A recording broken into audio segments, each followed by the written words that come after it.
If you're not. Okay. Mhm. Um, all right. Well, hi everyone. So yeah, as Shar said, I'm the agency relations grant specialist. So started work with Second Harvest back in August of this last year. So on one sec, let me just share my screen real quick. So I'm really excited, to be able to talk to you today about kind of the start of our formal grant program. As many of you know, we have had grants in the past, but over the last few months, I've been working with the agency relations team as well as some other teams to get some formal grants started, and then also to be able to use an online grant portal where people can apply as well as then receive reporting that would be due for any grants that they are awarded through second. So the page that I'm sharing right now is actually one of our agency zone pages. Um, so this is a newer page. So if you haven't had a chance to check it out, please do. I did put the link to this page in the chat. So feel free to click on that and have a look around. This is where we will be housing information about current grant opportunities through Second Harvest Program. So once you get into agency zone, let me go back really quick, see if I can show you. So this is the landing page for agency zone. So when you get here, you can click onto this new button, the Partner Grant Program, and this will take you to any of the open opportunities. So so all of the current opportunities will be listed at the bottom and they will have their own pages. So the two that we have open right now are really focused on child hunger and working with or in schools that are elementary, middle, or high schools. So we have one that is just for agency partners to apply for, and that would be our school emergency food program grant. So if you click into here, this has a lot of information just about the grant. So you can click and download the full request for proposal. There is some just basic information if you just want to take a quick glance at it and not have to read the whole RFP. We have application materials that are also downloadable. And then an apply now button. So, excuse me. So basically, like if you feel like this is a grant that your organization or agency does want to pursue, you can click on here to start and create your online account and then have access to that specific application. So, as a cool statement. But anyway, so then the other grant that is currently open is our school nutrition program grant. So the school nutrition program grant is open to agency partners, but also schools, so public schools, and authorized charter schools who are operating school nutrition programs and out of school timing programs. So this one is a little bit more specific in terms of what funding can be used for, and which programs it can be used for. So, yeah. So again, you have the RFP, application materials, the overview of the grant, excuse me, and then also an apply now button. So it should be easy to be able to get into the application. So just returning back to the agency partners only grant, since that is everyone who's on this call. So this is, so the emergency food program is really to support programs that are school site affiliated and emergency food needs. So that could include food pantries, backpack programs, pop-up distributions and events, and then also mobile markets and meal delivery at schools. So we are in the process of uploading some of the informational webinar recordings, as well as the presentation. We did have a couple of those happen for each grant, both this week and last week. So I invite you to take a look at some of those recordings. But if you have any questions, please feel free to reach out. We are available, specialists and myself, either through email or through a phone call, whatever works best. So I guess if anyone has some kind of more broad and general questions that whole group could learn from, I'm happy to answer those now. And if you have some more specific ones that are more about your agency and programs that you run, I would invite you to take those offline with you, or your agency program specialist.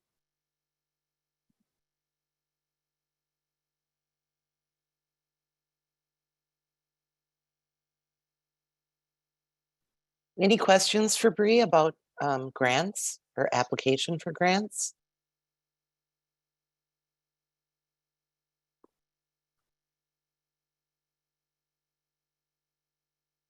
All right, well, thank you, Bree. Oh, sorry, one question did come into the chat. When new grants are made available, will announcements continue to go out in agency news, or should we be checking this? So thank you for that question, Dan. We will be sending out announcements for every grant round that opens. So please do keep an eye on that. If you want any of your development people or staff members to get it, feel free to email the grants@toharvest.org email, and we will get them added to that distribution list. Right, and then another question came in. Do you have any recommendations for grant training? So yes, there are a couple of resources. We actually do have a resource right in the agency zone. So if you go to the resource library, I believe it's in here. Excuse me. And go to fundraising. So this is a separate page. There are some different resources and videos in the fundraising page, so such as writing a grant proposal, some of the, a sample of different grants that might apply to your agency or programs, and then just some different templates for writing grants. So this is a great resource. I know the Minnesota Council of Nonprofits also has some resources on their site. And if there's an interest, I think I'd be happy to also do, a separate grant writing training or webinar for a group of agencies. Right. Well, thank you for your questions and for your time today. It's good to see you all. Thanks, Bree. Then next up, we have some updates about TEFAP, product updates, and we have all been wondering if it's ever going to increase. And so we asked Jeanette and Courtney to join us from the state DHS, Minnesota DHS, TEFAP office to give us a presentation about the TEFAP trends. And so Jeanette Fernandez-Baca and Courtney Ressler. I will share my screen and get this up for you, Jeanette. And this is Courtney. I just wanted to say good afternoon to you all. I am the TEFAP grant manager, and I also manage the MFSP grant at Department of Human Services with my partner, Amy Doyle. We contract with Hunger Solutions, so I am lucky enough to get to work with Jeanette really closely in regards to all things TEFAP. Jeanette works for Hunger Solutions. She's been doing TEFAP work for a couple of years, and she is the inventory manager. So Jeanette and I partner when we place orders and deciding which items. So she has a presentation, and I'll be watching the chat. So please ask questions if you have any around TEFAP or MFSP. Thank you. Hey everyone. Yeah, I'm Jeanette Fernandez-Vaca. I'm the TEFAP program manager at Hunger Solutions, and I'm actually really excited to be here today to show you the trends that we've been seeing over the last 5 years, and give you an idea of what we're hoping for 2023. So stop me if I'm talking too fast. I'm trying to get through a lot of information in a small amount of time, but I'm happy to slow down if you need me to.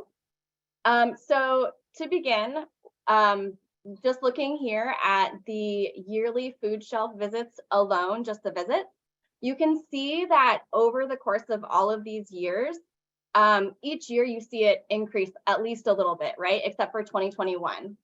But then looking at 2022, it did some major skyrocketing there, and we went to over 5.5 million visits. I've never seen that in my time at HSM. I've been here for 3.5 years, so it was pretty shocking to see. So we recognize all of the hard work that you guys are all doing to really help all of these clients that are coming in. So thank you so much. It definitely is recognized for sure. Let's go ahead and skip to the next slide.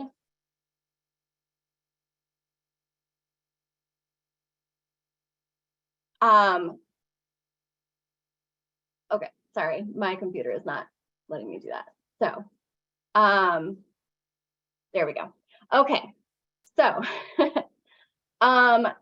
this chart is about the pounds of food that were distributed through TEFAP, through the other food source programs during the same time frame.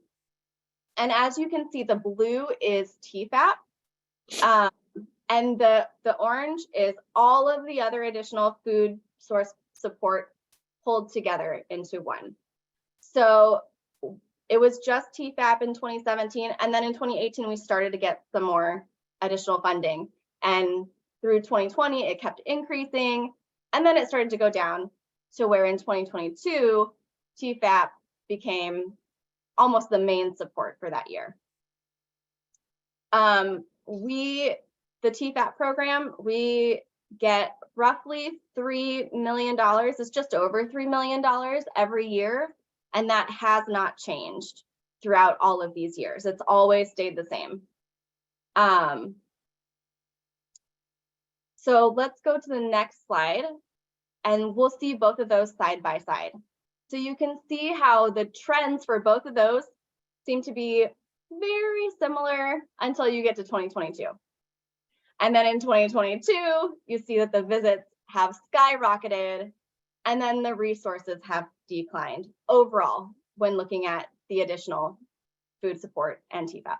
So TEFAP has stayed the same, but the other stuff has come down while the visits have been higher. So again, thank you for all of the work that you're doing in such a crazy time right now. So I did want to show you a little bit about the cancellation. So every year we order lots of food, but not all of that food is actually received. In 2022, we had over 13% of the products that we ordered get canceled. And the majority were in these categories of fish, fruits and vegetables, and a little bit of it was meat protein, but not as much. Oh, yep. So the question in the chat, how is it 3 million in TEFAP each year? But that's not reflected in blue. That's because the 3 million is the federal dollars that we are allocated, where we are actually able to choose what food we order. And then the rest of it is actually donations through TEFAP, through the USDA. So that's why the numbers are higher in the blue than the 3 million, because it's a mix of them. So it's donated foods and then foods that we get to purchase with our allocated dollars. Does that make sense? Okay, I'll take that as a yes. Thank you. Okay, perfect. And so the USDA Okay, thank you, Courtney, for clarifying. Yeah, the bar shows the pounds of food that are reflected in the 3 million. Okay, so the USDA is the one that cancels the orders. We have no say in that. And so sometimes they cancel for things like vendor restraints, the higher prices, and sourcing issues. And then they let us know. And then these are all possibilities that could occur in 2023. So just something to keep in mind as we look at the calendar. Items can get canceled. But again, the state and HSM, we have no control over that. That's all the USDA. Okay. All right, so looking at 2022, this chart encompasses the percentages of each of the categories of a TEFAP product that were distributed. So in 2022, we did see a huge increase in the cost of food, not just at the stores, but through TEFAP as well. So one of the examples of this is eggs, the fresh eggs that we order for throughout the year. Just in the 2022 delivery timeframe, we saw the eggs increase. They doubled to the penny actually in cost. And then in December, when we were placing orders for 2023, they also drastically increased again. So when we purchase products, we do use resources to inform our decision making, because we want to be sure that we are ensuring the prioritization of the foods that the clients really need throughout the whole state. And so we use things like historical data that we collect at HSM, like the distribution patterns and cancellations. Those are all things that we take into consideration, as well as we get feedback from the food banks, from some agencies. We do use the client survey, the statewide client survey. We have been using the data results from 2017 and 2019 because that's the most current that we have. But as soon as we get the 2022 results, that's what we are going to be using going forward. And then the last thing that we do consider is how products are packaged. So for instance, meat protein, the chicken breast only comes in, the cases are 6 packages of 5 pounds, right? So it can't be distributed very far for one case. Whereas pork chops and ground beef, they all come in 1 pound packages, and there's 40 of them in a case. So they can go further. So we do try to keep a variety in there, but it is something that we always keep in mind.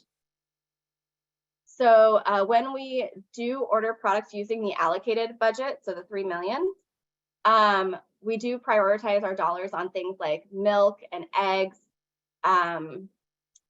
meat protein, vegetables, fruits, and baking like flour and oil, because those are all things that were in the client survey that they said that they needed. And we want to be sure that we're using those dollars where we're pouring the dollars into that so that there's enough so that it can be distributed throughout the whole state and there's plenty for everybody.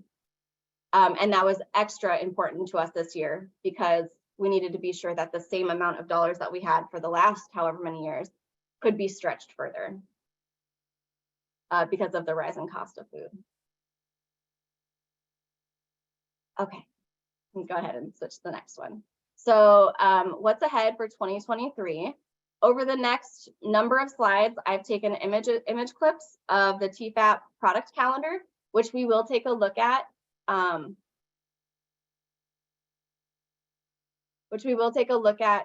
Afterward. So for quarter 1, just for TEFAP alone, these are the products that we're getting. And this shows you what we purchased with our allocated dollars, as well as what was donated to us. And the donation is what is allowing us to have more variety in the calendar. And then go ahead and go to the next slide. We do place the TEFAP orders every 3 months because we place it on a quarterly basis, and the quarters go by the calendar year. And so quarter 1 is January through March, quarter 2 is April through June, and so on. So for quarter 2, just like the last slide, these are all on the, these are all just the TEFAP products and not the additional funding. But we are very excited that we have lamb coming in because it's a brand new thing for us. I think in the 3.5 years I've been here, I've never seen lamb offered. So it was very exciting, and it's brand new on there because it was just recently offered to us. So that's very exciting. We can go ahead and go to the next slide.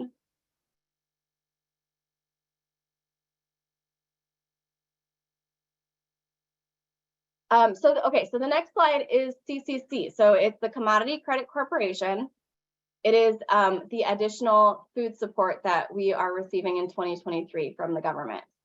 I went ahead and put quarters 1 and 2 on this same slide for this one.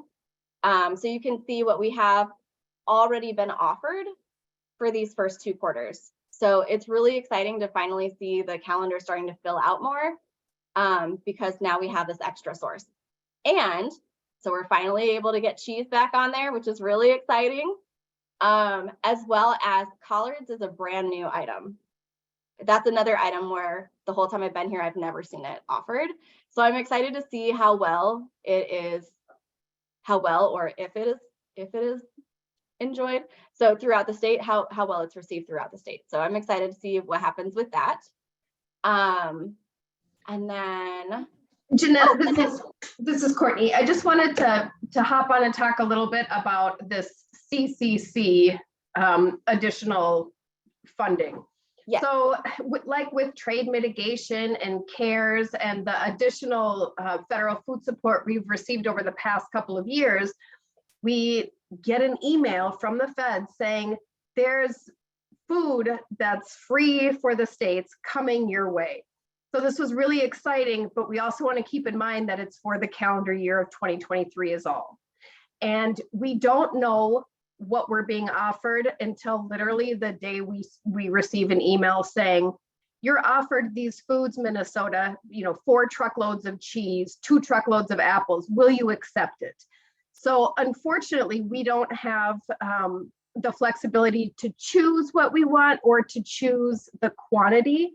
This is all based on a formula that USDA has. So I just want to, let everyone know that when we are being offered these products, we talk with the food banks first to make sure that they have space and that they're able to accept these. And we're accepting 100% of everything right now. So, as these items are offered, again, unfortunately, we don't get to choose them, but USDA is really trying to be strategic and pick things that have been really popular TEFAP items, which was a bit different than trade mitigation, right? Where we were getting every kind of beans. And I mean, it just kind of, free food is great, but sometimes it can be problematic too. So we're really hopeful, but please keep checking back on this calendar because every couple of months we get different offerings. So Jeanette is really great. She updates this calendar constantly. So sorry. Thank you, Courtney. Yeah, so then we can go ahead and go to the next slide. So going back to TEFAP, you can see this is quarters 3 and 4 together. There's very little TEFAP right now. However, that's because the USDA only opens up the windows once every 3 months, and we can only order 1 quarter at a time. So the windows to order quarters 3 and 4 have not opened yet. Hazelnuts were something that were offered to us through donation. So that's why that's on there. And then corn, there are certain things that we have to place orders for very well in advance, and that's why that's on there. But I believe, Courtney, correct me if I'm wrong, I believe it's March that we'll be placing orders for quarter 3. So then we should see more filling out around March or April. Yes. Or July. Yeah. Correct. I see that there's a question in the chat about corn. Fruits and vegetables are really tricky because the farmers, have to get their orders and then actually grow the food, right? So we have to place those orders about a year in advance. So we do have some corn coming, as you can see, but in March, we'll be placing orders for 2024 and 2025 for fruits and vegetables. Yeah, and the calendar, we only have it display the next 12 months, so that you won't actually see those numbers until closer to time. So even if the orders are there, we just give you the 12-month overview. Okay, you can go ahead and go. Yeah, thank you. Okay, so then this is for CCC for quarters 3 and 4. So at the moment, it doesn't look like a whole lot. However, we are hopeful that the offerings that are going to be coming in will end up looking very similar in quantity and variety as we have for quarters 1 and 2. So we won't know until it's offered to us. But so far the offers have been flowing in very nicely. So we're hoping that it's going to be very similar. But this is what we have at the moment ordered from CCC. This is everything that they've offered to us for that time frame. So you can see what we kind of have coming in, hopefully, in the last half of the year. Okay, we can go ahead and go to the next one. So I do want to talk about the TEFAP calendar. All right, would you mind bringing it up, please?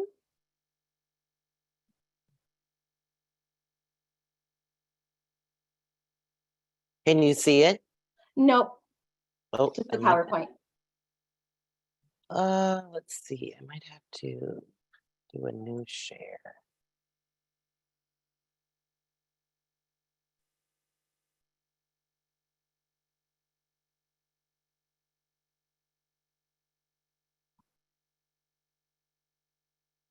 Perfect, thank you. Okay, so this is the TEFAP calendar. This TEFAP calendar does consist of both TEFAP products as well as the additional food sources that we have coming in. So right now it's reflecting TEFAP and CCC, and we kept it all one color that way it doesn't get confusing with separating them out. So you can see the snapshot here.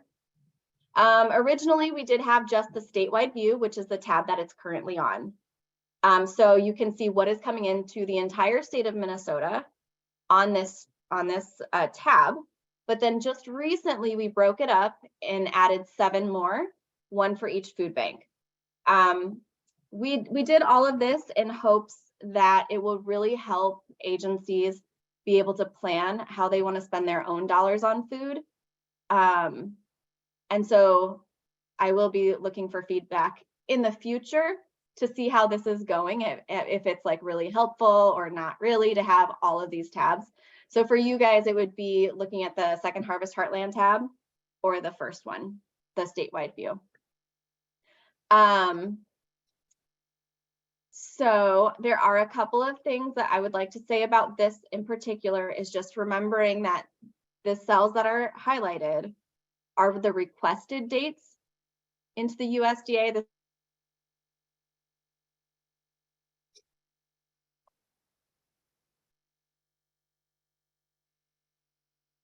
Jeanette, I lost your audio there.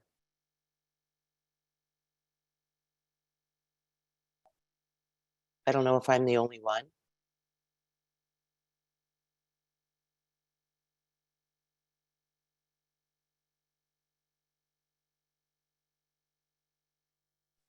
No, can't hear her at all. Jeanette, can you check your audio and see if you maybe hit the mute button?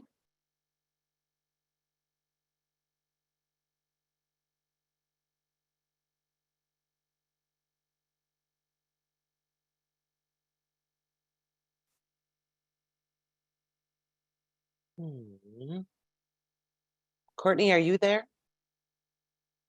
Yeah, I am. I was just waiting to see if she was going to unfreeze. So I guess just a reminder, we had one question in the chat. Is there any talk of helping food shelves build capacity to be able to order more of these items? For example, frozen corn that's expected to be difficult to order for some shelves that don't have freezer space. Well, you know, Minnesota has been really lucky the past few years since the pandemic to have distributed millions of dollars to food shelves and food banks to purchase these things. So hopefully you've all had, you know, have reaped those benefits and been able to purchase some items for your shelves. I know that food is expensive and that's a priority, but we had transportation grants, and we're giving out just a ton of money over the last couple of years. You know, there is, we can go to the next slide. Oh boy. To talk, let's see, a little bit, I think it's the last slide on the PowerPoint. And if it's not there, I can just talk about, you know, the really exciting news that has been coming from, here we go, that's been coming out of the governor's office, you know, in regards to the big surplus in Minnesota, which is incredible, and, you know, how that's going to be impacting food shelves and the work that you do. There are a number of applications or proposals, excuse me, right now that are in front of the House and in front of the Senate that could really be game changers. So the Minnesota Food Shelf Program, there are a handful of proposals out there that we are crossing our fingers. So please, you know, you all do the same. There is a proposal out right now to increase base funding for the Minnesota Food Shelf Program. Currently, MFSP gets $3.6 million every 2 years, right? So that's a little over $1.5 million that is distributed to you all every year. And we know that's not enough. And in all honesty, it's been the same amount for a couple of decades. So there's a proposal right now to increase that to 12 million for each year. And that would be base funding and ongoing funding. I know that we all are, you know, saying the same thing of, while this one-time funding is great, food shelves really need that consistent, sustainable grant support. So we are hoping that that will pass. Hunger Solutions also has an emergency food ask out right now for $5 million. So hopefully that gets some traction and gets approved, because that will be distributed similarly to MFSP. So, you know, it would be a grant to your food shelf based on probably the number of individuals served and, you know, probably a base.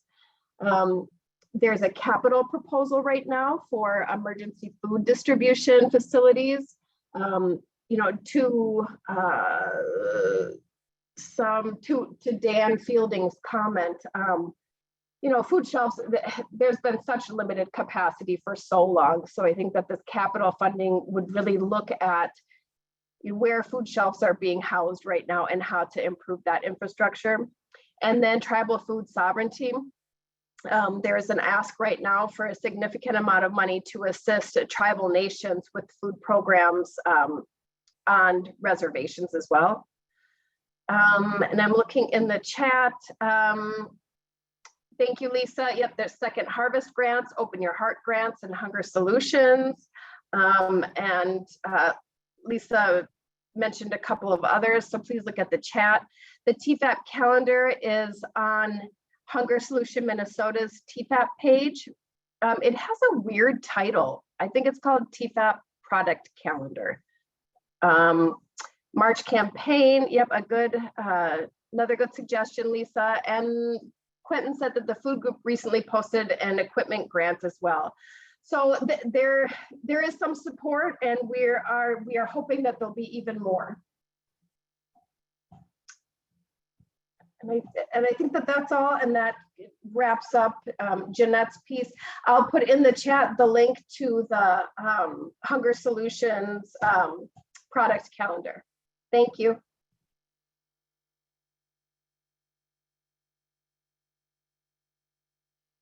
Thanks, Courtney. And wherever she went, Jeanette.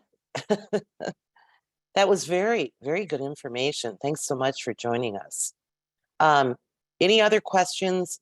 Maybe put them in the chat and we can get those answered for you. Oh, let's see. So the next thing we're going to be talking about is our stats update with January's stats due February 10th. And also some weather reminders. So Anissa and Leah, I think, are on with us today and can tell us more about that. Thanks, Shar. Yeah, happy to jump in. Hi, all. This is Leah Bach-Lohman on the agency relations team for Second Harvest. So we are just quickly coming on to share a couple reminders. So I'm sure as everyone has seen, we will be changing the required statistics for 2023 and beyond. So that'll start with your January 2023 service statistics. So we're streamlining the process and essentially minimizing the total number of categories that you're reporting on. So we're combining, the regular and extra visits, and then no longer asking for that unique or total, the unique individual statistic as well. So we are in the process of finalizing that updated form. So we're hoping to get that implemented within Heartland Hub within the next few days. And once we have it live and within the database, we will send out a communication just so everyone is aware of the change, and then you can just pop in and enter your January statistics. I know we've had a lot of questions about when it's going to be ready, so we really appreciate everyone's patience as we've been working through that change, but we're very excited about the change because I think it'll be easier for tracking and streamlining and moving forward. And related to that as well, Anissa and I are going to be hosting office hours next Wednesday and Thursday, and I'll drop the times and the Zoom links in those. So if anyone has questions related to the service statistics change, you can feel free to jump on. It's not a formal training or webinar. We'll just be hanging out on Zoom if anyone has questions or concerns about that change or wants to chat through anything specific to their programming. And then lastly, I will just put in a plug that if you are missing any 2022 statistics, we ask that you please get that information updated and in Heartland Hub by this Friday, just because we are changing that form. So it's really important for us to gather any missing data in the meantime.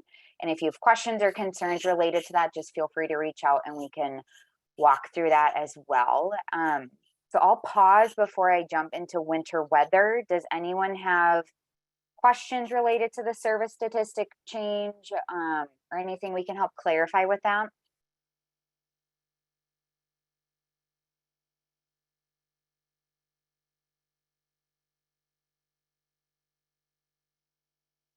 Okay, great. Well, I will move on to winter weather reminders. So as everyone knows, we are heavily into our Minnesota winter weather season. I know we've already had some initial challenges just with snow and inclement weather and cancellations. And it's really difficult when we do have inclement weather, I think, for both us and I know you as agency partners, just with the snow, getting volunteers, getting to your actual businesses, being out on the road. So we just wanted to chat through how we think about cancellations and offer, and also, use this time if anyone has any ideas about how they handle it. We can definitely chat through that as well. But essentially, when we think about our guidelines related to, inclement weather or winter weather related cancellations, we're really centered around how does that affect our operations and transportation team, because we want to minimize any additional work that they're having to do as far as like restocking or picking and then putting things back in inventory. So we essentially want and need partners to do their best to cancel kind of prior to the order deadline time, or 8 a.m. The business day prior to shipment. And with those two deadlines in mind, that really allows us to avoid picking and processing the order, because once the order is picked and it's staged and ready for our transportation team to load it onto the vehicles, if someone cancels after that has happened, then it's additional work for our operations team to restock that, to put it back in our systems, and then physically back in our warehouse as well. And I know it's challenging to predict the weather, and sometimes it can sneak up on us too, but we really appreciate if partners, can cancel by the order deadline or by 8 a.m. the business day before, because again, that just really helps minimize any additional workload for our operations team. And again, recognizing that, there's challenges within that for everyone. And we're continuing to try to really improve our notification process, letting you all know as soon as possible if there are any delays or cancellations related to your order, so you guys can also plan and make informed decisions as well. Because like I said, things can kind of turn quickly, and we want to make sure everyone has the most updated and current information possible. And additionally, when we think about, canceling orders or potentially closing, we really, one, try to minimize that, because we know we need to get food out to the community and to your programs and to neighbors. So when we're thinking about cancellations, transportation really looks at a couple different things, but one of them primarily being extreme cold. So thinking about the overall temperature and wind chill versus, the number of inches of snow that we're predicted to get. So that's really our main focus, is just related to the extreme cold, because once we cross into that threshold, when it gets to be around negative degrees, negative 30 degrees, then we run into issues with trucks starting, overall equipment issues, especially related to pallet jacks and things like that as well. And also safety is very top of mind for us as well. We want to really ensure that our drivers and our transportation team is safe, as well as our partners and all of you as well.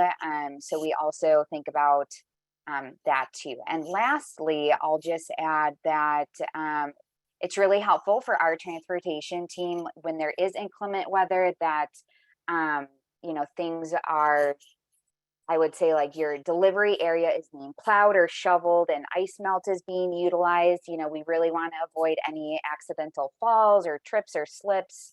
And I know, especially with the last round of snow we've had over the last couple of weeks, it's been a lot of snow. So it takes a little bit of time to plow and get those things cleared, but it's very helpful for our drivers and the trucks to have that clear delivery zone to really ensure safety for both them and for partners as well, to make sure that the delivery goes smoothly.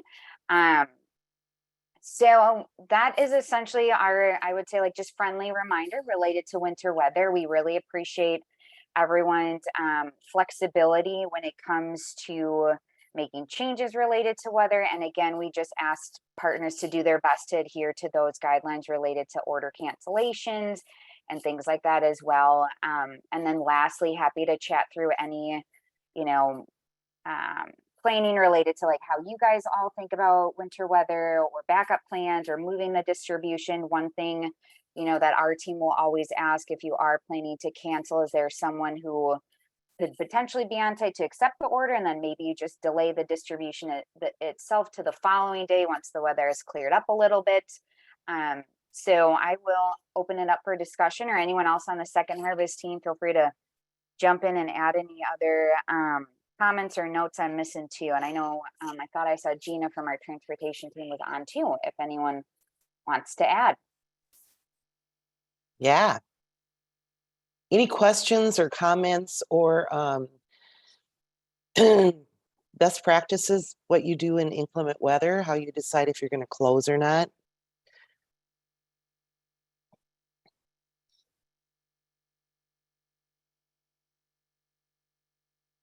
You can unmute yourself or put it in the chat, either one.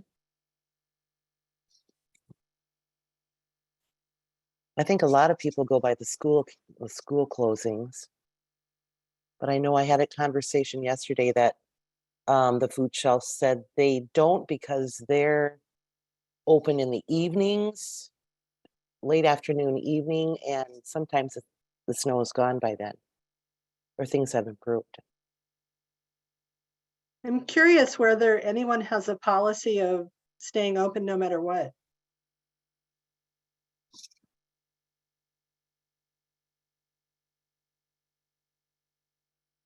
Yes, I'd say we're pretty close to that. It would just be staff safety. If enough people can't make it in, or if we have to make a judgment call to go home early, we're going to do that. But our Wellstone Center location, for the most part, will always be open. And I'm at Friends in Need, and I've been there 5.5 years, and I don't know that we've ever closed because of weather. Okay. Thanks. Any other questions or comments?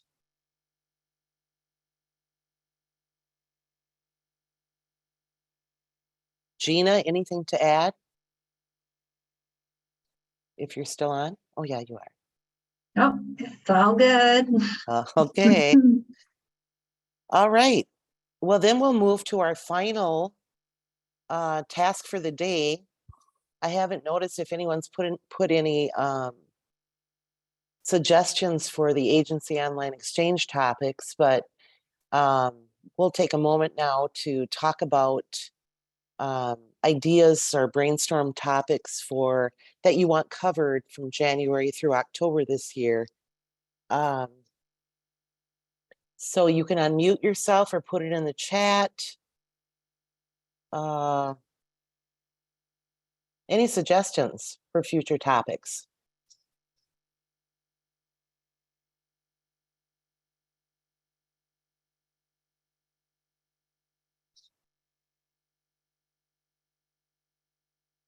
Dan says, I would love to hear more about building a diverse and equitable volunteer base. Thanks, Dan. Good suggestion.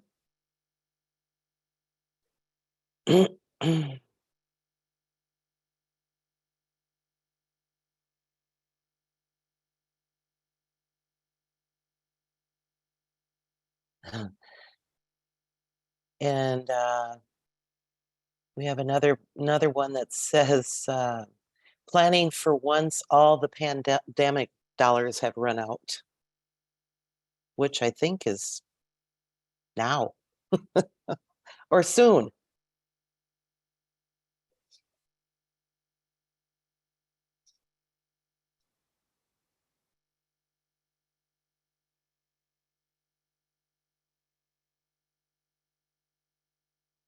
Any other suggestions?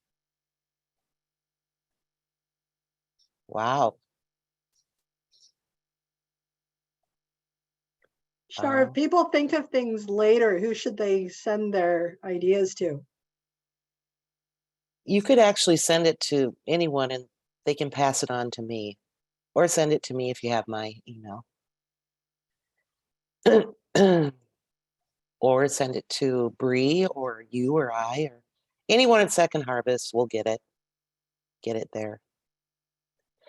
All right. And then the last thing that I thought we might talk about if we had time, looks like we have about 7 minutes, is the March Food Share campaign, which is coming out quickly. But there's a little time to plan if people haven't yet. So I thought we would maybe have everyone share, if they have started to plan, what their ideas are for the March Food Share campaign. If we have any kind of fun things that you want to share that other agencies could duplicate. And I think it would be nice if you unmuted yourself for that. Although you can put it in the chat if you need to. Any good ideas for the March Food Share campaign?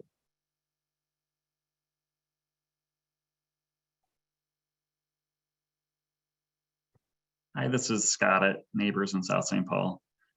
In the past, every week on our social media, we would put a digital image that showed our progress towards our food share goal.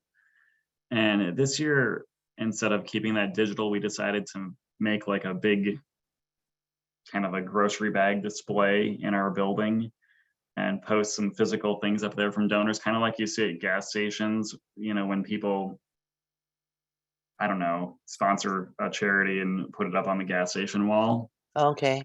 We have kind of a physical presence in our building, and then we thought we could take a photo of that and put that online. Oh, so yeah. That's kind of just an idea for documenting progress that we're trying this year. Okay, thanks.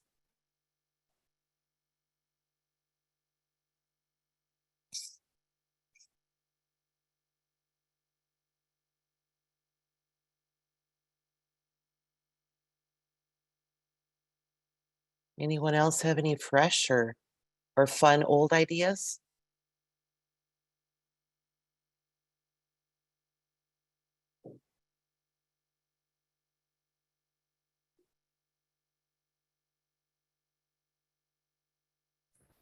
Hi, Shar. This is Eric Ballin calling speaking Catholic Charities Emergency Services St. Cloud. I'm learning more about the farmer's truck and wondering if anyone here in Minnesota is utilizing, and I'll send a link here, is using the farmer's truck as a possible vehicle for their mobile food shelf. I'm interested. I may be signing up for a webinar early February to learn more. And just curious, especially with produce in January, how this might work. If any of you in Minnesota are using this model for your mobile program. Thanks, Eric. Is this a Minnesota thing? Oh, it was created in Greater Moncton, Canada.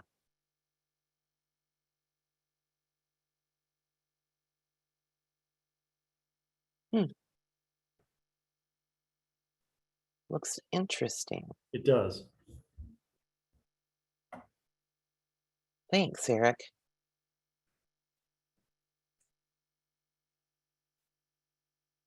Anyone else have anything they want to share?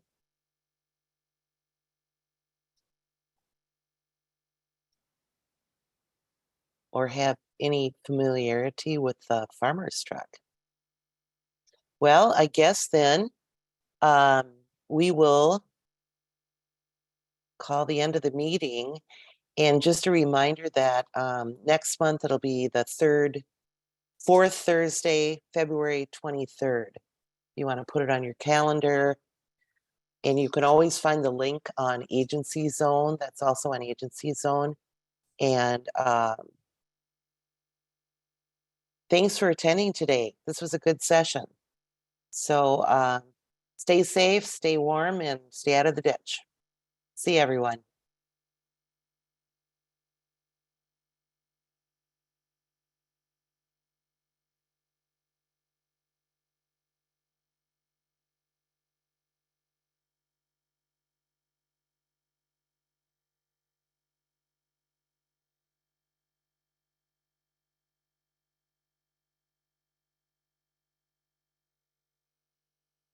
Thanks for facilitating, Char.